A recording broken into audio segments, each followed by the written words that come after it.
हूँ कि जिस बुलाहट से तुम बुलाए गए हो उसके योग्य चाल चलो, अर्थात सारी दीनता और नम्रता सहित और धीरज धरकर प्रेम में एक दूसरे की सह लो और मेल के बंधन में आत्मा की एकता रखने का यत्न करो।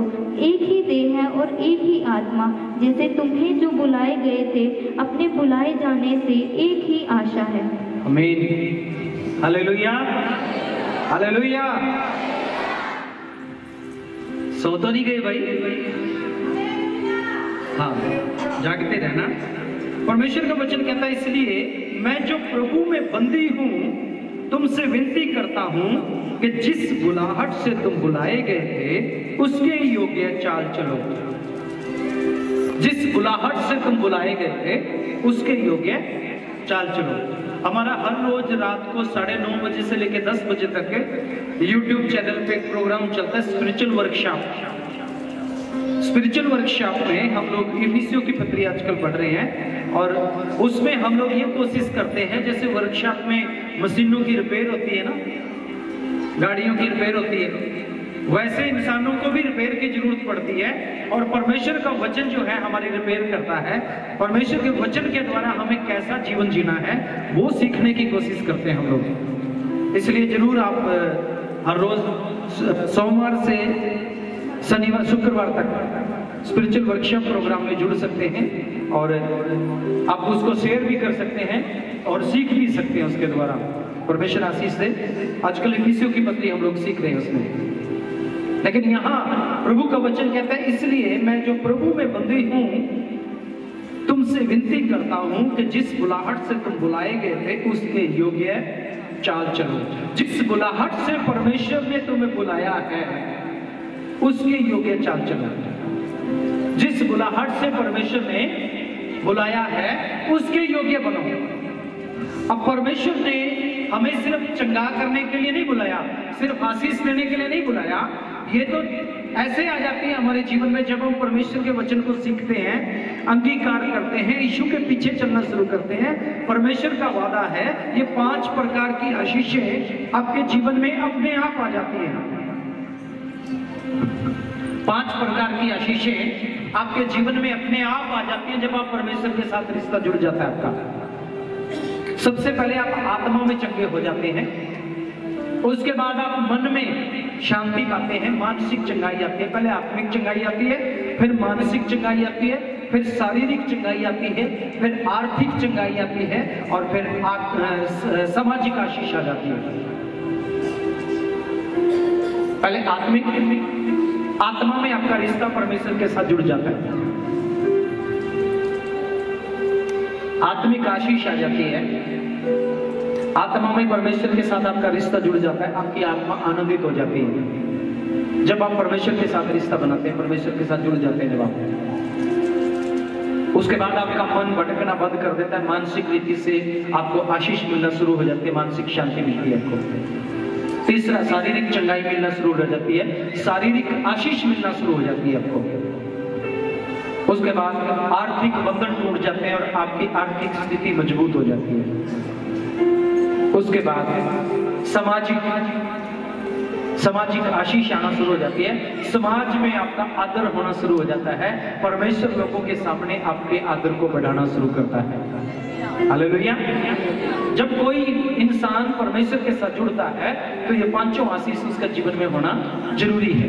लेकिन यहाँ परमेश्वर का वचन कहता है, जिस बुलाहट से तुम बुलाए गए हो उसके योग्य चाल चलो। जिस बुलाहट से तुम बुलाए गए हो, परमेश्वर ने बुलाया है, बुलाने के पीछे मकसद है। आप ऐसे नहीं यहाँ पे आके बैठ गए, ऐसे ही अपनी मर्जी से आके कोई नहीं बैठा यहाँ पे। परमेश्वर की योजना है तभी आप यहाँ पे आके बैठे हैं। अपनी मर्जी से तो इंसान सांस भी नहीं ले सकता, वो भी मुश्किल है। प्रभु कहता है उसके योग्य चाल चलो जिस बुलाहट से तुम बुलाए गए हो। कैसे बुलाए गए हो? एक पवित्र जीवन जीने के लिए बुलाया है आपको। किस लिए बुलाया है? आपको एक पवित्र जीवन जीने के लिए परमेश्वर ने बुलाया है। एक आदर्श उच्च कोटि का जीवन जीने के लिए परमेश्वर ने आपको बुलाया है और उसके योग्य चाल चलन चलना है। संसार में तो टिट फॉर टैट की राजनीति है, उसी तरीके से दुनिया चलती है, जैसे को तैसा, जो कोई तुम्हारे लिए जैसा करता तुम भी उसके लिए वैसा कर दो। लेकिन मसीह अगर आपको बुलाता है तो आपको एक ऊंचे दर्जे की जिंदगी जीने के लिए बुलाता है। और अगर हम आगे बढ़ते हैं परमेश्वर के वचन में, तो ये कहता है सारी दीनता और नम्रता सहित धीरज धरकर प्रेम से एक दूसरे की सह लो। सारी दीनता और नम्रता सहित धीरज धरकर प्रेम से एक दूसरे की सह लो। अगर अंग्रेजी में पढ़ते हैं तो उसमें लिखा टॉलरेट ईच अदर, मतलब एक दूसरे को बर्दाश्त कर लो, एक दूसरे को सहन कर लो। कैसे सहन करना एक दूसरे को? सारी दीनता सहित धीरज धरकर नम्रता से।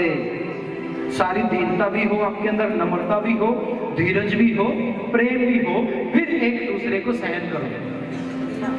अगर आपके अंदर धीरज नहीं है, आपके अंदर नम्रता नहीं है, आपके अंदर प्रेम नहीं है, तो आप किसी को सहन करना बड़ा मुश्किल है आपके लिए। लेकिन परमेश्वर का वचन ये कहता है सारी दीनता से, नम्रता से, धीरज धरकर प्रेम से एक दूसरे की सह लो और मेल के बंधन में आत्मा की एकता रखने का यत्न करो। एक ही देह है और एक ही आत्मा, जैसे तुम्हें जो बुलाए गए थे अपने बुलाए जाने से एक ही आशा है।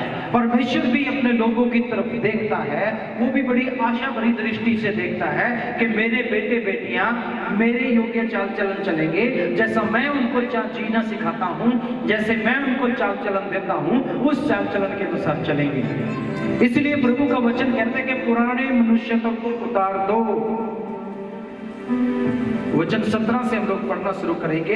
इसलिए मैं ये कहता हूं और प्रभु में आग्रह करता हूं कि जैसे अन्य जातीय लोग अपने मन की अनर्थ रीति पर चलते हैं, तुम अब से फिर ऐसे ना चलो, क्योंकि उनकी बुद्धि अंधेरी हो गई है और उस अज्ञानता के कारण जो उनमें है और उनके मन की कठोरता के कारण परमेश्वर के जीवन से अलग किए हुए हैं, और वे सुन्न होकर लुचपन में लगे कि सब प्रकार के गंदे काम बड़ी लालसा से किए। परंतु तुमने ऐसी शिक्षा नहीं पाई, वरन तुमने सब कुछ उसी की सुनी जैसा यीशु में सत्य है, उसी में सिखाए भी गए हो। वचन 22 कहता है तुम पिछले चाल चलन के पुराने मनुष्य को जो भरमाने वाली अभिलाषाओं के अनुसार भ्रष्ट होता जाता है उतार डालो। पुराना मनुष्य तब उतार डालो जो शरीर की भरमाने वाली अभिलाषाओं के अनुसार नष्ट होता जाता है, भ्रष्ट होता जाता है। पुराना मनुष्य तब क्या कहता है परमेश्वर का वचन? पुराना मनुष्य तब उतार दो। अब पुराना मनुष्य तब, अगर मैं आपसे पूछूं पुराना मनुष्य तब कितने लोगों ने उतार रखा है? क्या कोई हाथ उठा के बोल सकता कि मैंने पुराना मनुष्य तब उतार रखा है? हाथों को आपने उठा लिया, लेकिन मालूम है कैसे उतारना है पुराना मनुष्य तब? परमेश्वर इसलिए नहीं बुलाता आपको कि आ जाओ मैं आपको आशीष दे देता हूं, आपको बरकत दे देता हूं, प्रार्थना करवा लो और चले जाओ। परमेश्वर इसलिए बुलाता है, परमेश्वर चाहते हैं कि तुम परमेश्वर को जीना शुरू करो। हालेलुया। परमेश्वर के दिए हुए वचन के अनुसार, उसके दिए हुए सिद्धांत के अनुसार जीना शुरू करो, तो तुम्हारे अंदर से परमेश्वर नजर आएगा लोगों को। परमेश्वर ये नहीं चाहता कि मैं लोगों को नजर आऊं, परमेश्वर ये चाहता है कि लोगों के बीच में से परमेश्वर आपको नजर आए। इसलिए वो कहता है तुम जगत की ज्योति हो, और दिया जला के कोई दीवट के नीचे नहीं रखता, बल्कि पैमाने के ऊपर रखता, ताकि घर के सब लोगों को उसका प्रकाश मिलता रहे। एक उच्च कोटि का जीवन, एक आदर्श जीवन जीने के लिए परमेश्वर बुलाता है। यहाँ लोगों की जिंदगी में एक वायरस है, जैसे कोरोना की बीमारी आ गई ना, कोरोना वायरस आ गया। एक वायरस और है जो कोरोना से भी खतरनाक है, और अगर वो आपके जीवन में आ जाता है, घर कर लेता है आपके जीवन में, तो वो आपकी जिंदगी को बर्बाद कर देता है और आपको परमेश्वर जैसा जीवन जीने के लिए रोक देता है।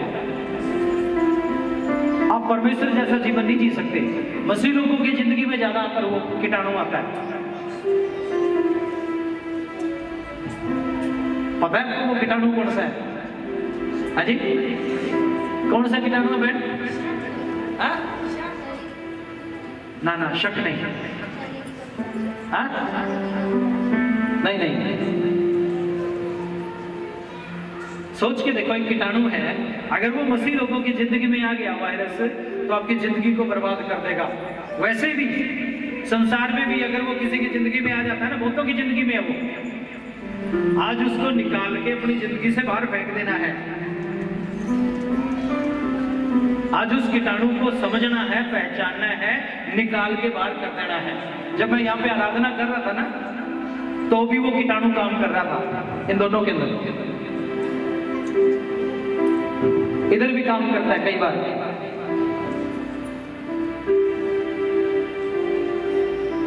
अब आप परेशान हो गए।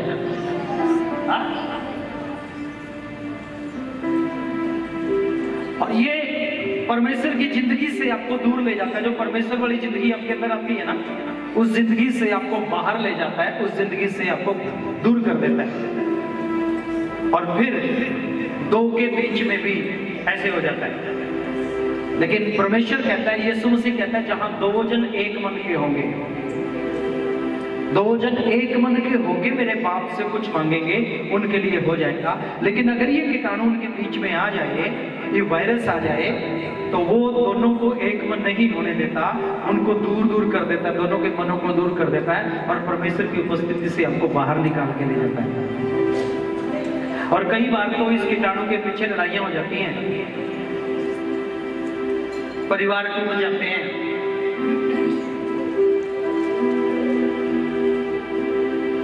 परिवार टूट जाते हैं इस कीटाणु के पीछे। भाई इसको समझना है।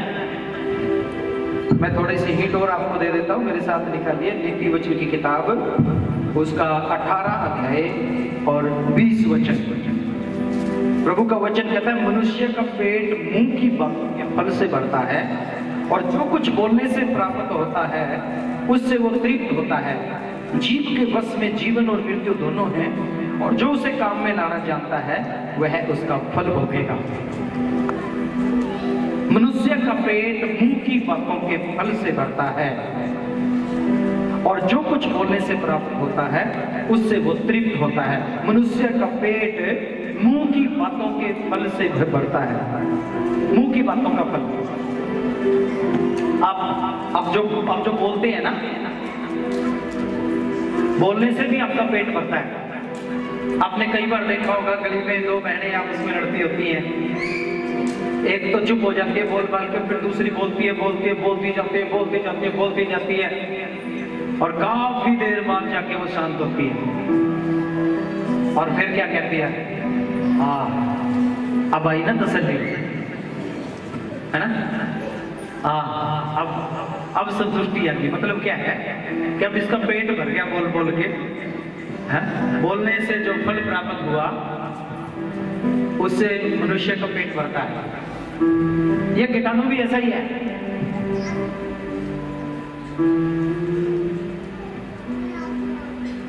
इस कीटाणु का नाम है इस बोला। क्या नाम है? इसने बोला। क्या नाम है? बोलो ना, क्या नाम है इस कीटाणु का? इसने बोला, इसने ये बोल दिया, इसने ये बोल दिया, इसने ये बोल दिया, और इसने मेरे बारे में ये बोल दिया। और जब इसने आपके बारे में ये बोल दिया, इसने आपके बारे में ये बोल दिया, तो आपके मन के अंदर एक वायरस पैदा हो गया, जिससे आपका मन अलग अलग हो गया, है ना? आपका मन अलग अलग हो गया। इसको बोलते हैं चुगली वाला कीटाणु, चुगली वाला वायरस। इसने बोला, जो आपके मुंह की बातों का फल होता है, आपके मुंह की बातों का फल है, आपको तृप्त करता है, आपको संतुष्ट करता है। लेकिन परमेश्वर कहता है, एक दूसरे की सह लो, एक दूसरे को बर्दाश्त कर लो। अगर वो नहीं कर पाएंगे तो आप इकट्ठे बैठ के आराधना नहीं कर पाएंगे, इकट्ठे बैठ के आप चल नहीं पाएंगे, आप इकट्ठे होके आगे बढ़ नहीं पाएंगे। आपका परिवार टूट जाएगा, आपका फैमिली टूट जाएगा, आपके बच्चों से आपका मन हट जाएगा। क्यों? क्योंकि ये वायरस जो है, बोलने वाला वायरस, आपके परिवार के बीच में आके आपकी जिंदगी के अंदर जहर घोलता है। साइंस बताती है कि शब्द मरते नहीं है, जो ये रेडियोलॉजी काम करते हैं ना, फ्रीक्वेंसी पे जो काम करते हैं, वो कहते हैं कि शब्द मरते नहीं हैं। वो अपने यंत्र को जब खोल देते हैं तो बहुत सारे शब्द गूंजते हुए मिलते हैं, बहुत सारे शब्द गूंजते हुए मिलते हैं जो रिकॉर्ड किए जा सकते हैं। और ये शब्द क्या कहते हैं, इंसान के जीवन में भी टकराते हैं कभी कभी आके। ये अगर आपको कोई बोल दे कि आप बीमार हैं और आप ये बोल दे मैं बीमार हूं, तो आपका मुंह लटक जाएगा और आप बार बार आपके कीटाणु आपके अंदर से ये आपके कण जो हैं, आपके शरीर के छोटे छोटे कण जो हैं, नस जो हैं आपके अंदर, वो सब एक दूसरे से बोलना शुरू कर देंगे, बीमार हूं बीमार हूं बीमार हूं, मैं बीमार हूं मैं बीमार हूं मैं बीमार हूं। और ऐसे कहते कहते कहते कहते आप सचमुच में बीमार हो जाएंगे। अजमा के देख लो, एक आदमी को बोलो, 10 लोग बोलना शुरू करो तुम कमजोर लग रहे हो, फिर दूसरा बोले आके तुम कमजोर लग रहे हो, तीसरा फिर आके बोलो क्या कुछ खाते पीते नहीं हो, चौथा आके बोलो क्या तुम बीमार हो, हाँ तो पहले से बहुत कमजोर हो गए, क्या बात है। 10वां आदमी जब तक आके बोलेगा तब तक ये आदमी वास्तव में बीमार हो जाएगा। आपके शब्द इतना प्रभाव डालते हैं दूसरों की जिंदगी पर, आपके शब्द दूसरों की जिंदगी पर इतना प्रभाव डालते हैं, अच्छे भले आदमी को बीमार कर देते हैं। और आपको कोई अगर किसी ने बुरा शब्द बोल दिया, आपको गाली दे दी, आपका अपमान कर दिया, कभी कभी आपको रात में जब आप सोते हैं एकदम से आप उठ जाते हैं और वही बात आपको याद आ जाती है। वो याद कैसे आती है आपको? वो शब्द आपके कानों में गूंजना शुरू कर देते हैं, आपको एक एक शब्द याद रहता है। आप बोलोगे जी मेरे दिमाग के अंदर चलता नहीं, ऐसा नहीं है। वो शब्द आके आपके कानों में टकराते हैं, आपके हृदय में टकराते हैं, आपके दिमाग में वो शब्द टकराते हैं आके, और वो शब्द जब टकराते हैं तो आपको बेचैन कर देते हैं, आपको परेशान कर देते हैं, आपकी नींद खत्म हो जाती है, आप अचानक उठ जाते हैं और उन्हीं बातों पे फिर सोचना शुरू कर देते हैं कि उसने मुझे ये बोला, उसने मुझे ये बोला। माफ नहीं कर सकते आप, माफ करेंगे भी कैसे? माफ करने के लिए तो परमेश्वर जैसा दिल होना चाहिए, और वो परमेश्वर ही देगा, वो कोई और नहीं दे सकता परमेश्वर जैसा दिल। तो ये जो बोल वाला वायरस है वो बड़ा खतरनाक है, आपकी जिंदगी को खत्म कर देता है, आपकी जिंदगी की चैन आराम को खत्म कर देता है। आप बेचैन हो जाते हैं, आप एक मन नहीं हो पाते, आप एक जगह चल नहीं पाते, आप एक ही गाड़ी में बैठेंगे लेकिन आपके विचार दोनों के अलग अलग होंगे। मेरे साथ भी कई बार ऐसा होता है, मेरे साथ सेवा करने के लिए अगर कोई जाता है, अगर मेरे साथ एक मन नहीं है तो मुझे मालूम हो जाता है, मेरे लिए मुश्किल हो जाता है, और कई बार मुझे अकेले को जाना पड़ता है। कई बार किसी को तो मैं बीच में उतार देता हूँ, क्यों? क्योंकि मैं खुदा की सेवा करने के लिए जा रहा हूँ, परमेश्वर की सेवा करने के लिए जा रहा हूँ। आप मन में कुछ और लेके बैठे हैं तो आप मेरे साथ नहीं चल सकते। आपका और मेरा एक ही मन होना चाहिए, और वो परमेश्वर की सेवा करने का मन, परमेश्वर की महिमा का मन, तभी हम लोग आगे बढ़ पाएंगे, नहीं तो मुश्किल हो जाएगा। कुछ सेवक भी चाहते हैं कि हम आपके साथ आके समय बिताएं, मैं मना कर देता हूँ, क्योंकि आप एक मन नहीं हो पाएंगे, आप मुझे समझ नहीं पाएंगे, आप मेरे साथ चल नहीं पाएंगे, इसलिए आप मेरे साथ सेवा नहीं कर सकते, मुश्किल हो जाता है। एक मन होना, क्योंकि परमेश्वर ने सबसे बड़ी बात यही थी, प्रभु यीशु मसीह ने, 2 जन एक मन होकर मेरे बाप से कुछ मांगेंगे उनके लिए हो जाएगा। अब एक मन कैसे होना है? तो ये बात अंदर से निकालनी पड़ती है, ये शब्दों वाली बात आपके अंदर से निकालनी पड़ती है। कई बार आपके शब्द किसी की जिंदगी को बर्बाद कर देते हैं, कई बार आपका बोला हुआ एक शब्द किसी की जिंदगी के लिए बड़ी बरकत ले आता है, बड़ी आशीष ले आता है, और कई बार एक शब्द बोला हुआ आप किसी की जिंदगी को बर्बाद कर सकता है। इसलिए परमेश्वर का वचन कहता है एक दूसरे को बर्दाश्त कर लो, एक दूसरे को सह लो, एक दूसरे को माफ कर दो, एक दूसरे के साथ मिलके चलना शुरू करो, एक मन हो जाओ। हालेलुया। अगर एक मन नहीं होंगे तो बड़ा मुश्किल हो जाएगा आगे चलना। तो हमें क्या करना पड़ेगा? एक मन होने के लिए पुराने मनुष्यत्व को उतारना पड़ेगा, और ये समझना पड़ेगा कि मेरे शब्दों में कितनी ताकत है। हाँ मेरे भाई बहन, आपके शब्दों में ताकत है। जब आप परमेश्वर जैसे हो जाते हैं, जब आप परमेश्वर को जीने लग जाते हैं, परमेश्वर की आज्ञा को मानने लग जाते हैं। मूसा को फिरौन के सामने परमेश्वर ने कहा, मैं फिरौन के लिए तुम्हें परमेश्वर सा ठहराता हूं। मूसा को कहता है परमेश्वर, मैं फिरौन राजा के सामने तुझे परमेश्वर सा ठहराता हूं। आपको भी परमेश्वर ने परमेश्वर से ठहराया हुआ लोगों के सामने। जब आप दो शब्द बोलते हैं, जब आप परमेश्वर का वचन किसी को बोलते हैं, जब आप प्रभु की वचन से किसी को सुनाना शुरू करते हैं, जब आप सुसमाचार सुनाना शुरू करते हैं, तो लोगों की जिंदगी बदल जाती है और लोग आपके अंदर परमेश्वर को देखना शुरू कर देते हैं। इसलिए उच्च कोटि का जीवन जीना है, ऊंचे दर्जे का जीवन, मसीह जिंदगी, आनंद की जिंदगी है जिसका दाता यीशु मसीह। ऐसे नहीं बोला जाता, इसलिए बोला जाता है कि मसीह जिंदगी में झूठ का कोई जगह नहीं है, मसीह जिंदगी में प्रेम की कोई जगह नहीं है, मसीह जिंदगी में लालच की कोई जगह नहीं है, मसीह जिंदगी में अत्याचार करने की कोई जगह नहीं है, मसीह जिंदगी में और शैतानी बातों की कोई जगह नहीं है। मसीह जिंदगी पवित्र जिंदगी है, निर्दोष जिंदगी है। और प्रभु यीशु मसीह यही चाहता है कि हम निर्दोष, निष्कलंक और पवित्र बने परमेश्वर के सामने, ताकि आपके अंदर कोई दोष ना रहे। इसलिए प्रभु कहता, पुराने मनुष्यत्व को जो भरमाने वाली अभिलाषाओं के अनुसार भ्रष्ट होता जाता है, उतार डालो और अपने मन के आत्मिक स्वभाव में नए बनते जाओ और नए मनुष्यत्व को पहन लो, जो परमेश्वर के अनुरूप सत्य की धार्मिकता और पवित्रता में सृजा गया है। तो क्या करें मेरा के? इस कारण झूठ बोलना छोड़कर हर एक अपने पड़ोसी से सच बोले, क्योंकि आपस में हम एक दूसरे के अंग हैं। झूठ बोलना छोड़ना पड़ेगा। क्या करना पड़ेगा? झूठ बोलना छोड़कर एक दूसरे से सच बोलना। वचन 26 कहता है, क्रोध तो करो पर पाप मत करो, सूर्यास्त होने तक तुम्हारा क्रोध ना रहे। क्रोध तो करो, गुस्सा तो कर लो, कोई बात नहीं, किसी जायज बात में गुस्सा कर लो, नाजायज बातों में नहीं, पर पाप मत करो। और तुम्हारा गुस्सा भी सूर्य ढलने से पहले तुम्हारा गुस्सा भी खत्म हो जाना चाहिए। ऐसे भी ना हो आप ये सोचें कि सूर्य ढलने से पहले ही अपने दुश्मन को खत्म ही कर दोगे। ऐसा गुस्सा भी नहीं, पाप भी नहीं करना। हाँ, कई लोग सोचते हैं परमेश्वर ने बोल तो दिया सूर्यास्त होने तक तुम्हारा क्रोध खत्म हो जाए, तो ठीक है, सूर्यास्त होने से पहले ही अपने दुश्मन को जान से मार दूंगा। ऐसा भी नहीं। क्यों कहता है परमेश्वर कि सूर्यास्त होने तक तुम्हारा क्रोध जाता रहे?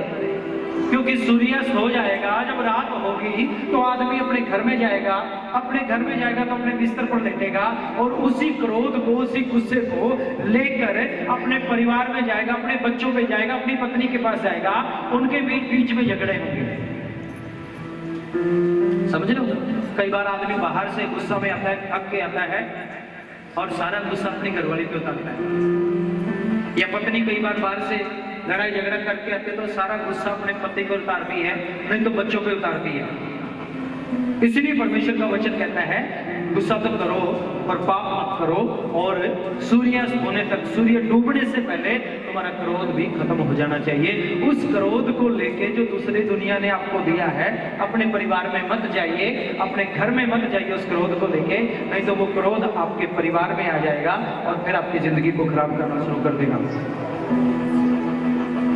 और ना शैतान को अवसर दो, चोरी करने वाला फिर चोरी ना करे, वह भले काम करने में अपने हाथों से परिश्रम करे, इसलिए कि जिसे प्रयोजन हो उसे देने के लिए उसके पास कुछ हो। कोई गंदी बात तुम्हारे मुंह से ना निकले, पर आवश्यकता के अनुसार वही निकले जो उत्तम हो, ताकि सब सुनने वालों के ऊपर अनुग्रह हो। कोई गंदी बात भी तुम्हारे हृदय से ना निकले, कोई गंदी बात तुम्हारे मुंह से ना निकले, पर वही बात निकले जो सबके लिए आशीष का कारण हो। इसलिए मैंने पहले से बोला, आपके मुंह से निकला हुआ एक शब्द किसी की जिंदगी बर्बाद भी कर सकता है, और आपके मुंह से निकला हुआ एक आशीषित वचन किसी की जिंदगी को बचा भी सकता है। हालेलुया। आपको जो भी बोलना है सोच समझ के बोलना है। आपके शब्दों से लोगों को पता लगना चाहिए कि आप प्रभु के बेटे बेटियां हैं। आपकी शकल से पता लगना चाहिए कि आप परमेश्वर की संतान हैं, और नहीं अगर स्वभाव परमेश्वर वाला आपके अंदर नहीं है, आपके शब्दों में परमेश्वर की सामर्थ्य नहीं है, आपके शब्दों में निर्दोषता नहीं है, आपके शब्दों में कड़वाहट है, गड़बड़ है, तो चाहे आप तख्ती लगा के फिरो अपने आगे पीछे कि मैं परमेश्वर की संतान हूं, कोई महत्व नहीं देगा आपको, कोई वैल्यू नहीं है आपके शब्दों की वजह से, आपकी बोलचाल की वजह से किसी को ठोकर ना लगे, किसी का दिल ना दुखे। आप वही बोले जो सबकी तरक्की के लिए हो, जो सबकी भलाई के लिए हो, जो सबके फायदे के लिए हो, सुनने वालों के सबके ऊपर अनुग्रह आए। तभी लोग बोलते हैं ना कि बोलने देखो इसके मुंह से फूल गिरते हैं, वो फूल ऐसे ही गिरते हैं, मैं तो कांटे तो जितने मर्जी गिरा लो। आवश्यकता के अनुसार बोलो, उतना ही बोलो जितना सुनने वालों पर आशीष हो, सुनने वालों पर अनुग्रह हो। परमेश्वर के पवित्र आत्मा को शोकित मत करो, जिससे तुम्हारे ऊपर छुटकारे के दिन के लिए छाप दी गई। ये सब प्रकार की कड़वाहट, प्रकोप, क्रोध, कलह, निंदा, वैर भाव समेत तुमसे दूर किए जाएं। एक दूसरे पर कृपालु और करुणा में हो, और जैसे परमेश्वर ने मसीह में तुम्हारे अपराध क्षमा किए, वैसे ही तुम भी एक दूसरे के अपराधों को क्षमा करो। एक दूसरे के अपराधों को क्षमा करो। अगर एक दूसरे के अपराधों को क्षमा नहीं करोगे तो वो अपराध में तुम भी अपराधी बने रहोगे, वो अपराध तुम्हारे ऊपर भी भारी पड़े रहेंगे और वो अपराध तुम्हें भी दबा के रखेंगे। एक दूसरे को क्षमा करो, एक दूसरे से मेल मिलाप की बातें करो, एक दूसरे को ऊंचा उठाओ, एक दूसरे के लिए आशीष का कारण बनो। तभी पता लगेगा कि तुम परमेश्वर की संतान हो, तभी पता लगेगा कि मसीह तुम्हारे बीच में है, और तभी पता लगेगा कि मसीह तुम्हें आशीष भी देता है कि नहीं देता है। तो ये जो बाइबल हमें दी गई है वो इसलिए नहीं दी गई है कि हम इसे पढ़ें और इसे सराहने रख के सो जाएं, बल्कि इसलिए दी गई है ताकि हम इसको जीना शुरू करें। हालेलुया। ये बाइबल किस लिए दी गई है हमें? ताकि हम इसको जीना शुरू करें। और जब आप इसको जीना शुरू कर देते हैं तो दुनिया का कोई कानून ऐसा नहीं है जो आपको रोक सके। दुनिया का कोई ऐसा नियम नहीं है, कोई ऐसा कानून नहीं है, कोई ऐसी अदालत नहीं है जो ये जीवन जीने से आपको रोक सके या बोल सके कि आप पाप कर रहे हो या कोई सरकार के खिलाफ में अपराध कर रहे हो। ऐसा नहीं है। इसलिए बोलने से जो कुछ प्राप्त होता है उससे मनुष्य का पेट भरता है। आप अपना पेट कौन सी बातों से भरते हैं? कैसा बोलने से आप अपने पेट को भरने की कोशिश करते हैं? ये आपको देखना है, ये आपकी जिम्मेदारी है। मसीह ने चाहा कि मसीह तुम्हारे अंदर होके जिए। आशीष भी वही लोग पाते हैं जो परमेश्वर की जिंदगी जीना शुरू करते हैं। ऊंचा भी परमेश्वर उन्हीं लोगों को उठाता है जो परमेश्वर को जीना शुरू करते हैं। चंगाइयां भी परमेश्वर उन्हीं को देता है। नहीं तो पर बहुत दुनिया प्रार्थना करती है, नहीं मिलती चंगाइयां मिल जाएंगी, फिर बीमार हो जाओगे। लेकिन जब मसीह को जीना शुरू करोगे तो तुम्हारी महिमा को परमेश्वर बढ़ाना शुरू करेगा। हालेलुया। परमेश्वर तुम्हारी महिमा को बढ़ाना शुरू करेगा जब तुम परमेश्वर को जीना शुरू करोगे। इसलिए प्रभु चाहते हैं कि आप मसीह को जिए, मसीह आपके अंदर और आप मसीह में। क्या तैयार है कि मसीह मेरे अंदर जिए और मैं मसीह के अंदर होके जीऊं? फिर अपनी अभिलाषाएं खत्म हो जाएंगी। आप अभिलाषाएं खत्म हो जाएंगी तो पुराना मनुष्यत्व खत्म हो जाएगा, और पुराना मनुष्यत्व खत्म हो जाएगा तो सारा झगड़ा खत्म हो जाएगा। आपके जीवन शांति से और आनंद से भर जाएगा। हालेलुया। आइए हम अपनी जगह में खड़े हो जाएं और कुछ समय अपने आप को परमेश्वर के पवित्र हाथों में समर्पित करें और प्रभु से कहें, प्रभु मैं पुराने मनुष्यत्व को, पुराने चाल चलन को जो भरमाने वाली अभिलाषाओं के अनुसार भ्रष्ट होता जाता है, मैं उसको उतारना चाहता हूँ, मैं उसको अपनी जिंदगी से बाहर करना चाहता हूँ। परमेश्वर इस पुराने मनुष्यत्व से मेरी जिंदगी को बचा लीजिए। ये पुराना मनुष्यत्व मुझे नहीं चाहिए प्रभु। मैं नया मनुष्य बन के जो परमेश्वर के अनुरूप, परमेश्वर की धार्मिकता के अनुरूप और सत्य में सिरजा जाता है, ऐसा मनुष्य को मुझे चाहिए जो सच्चाई में सिरजा जाएगा, जो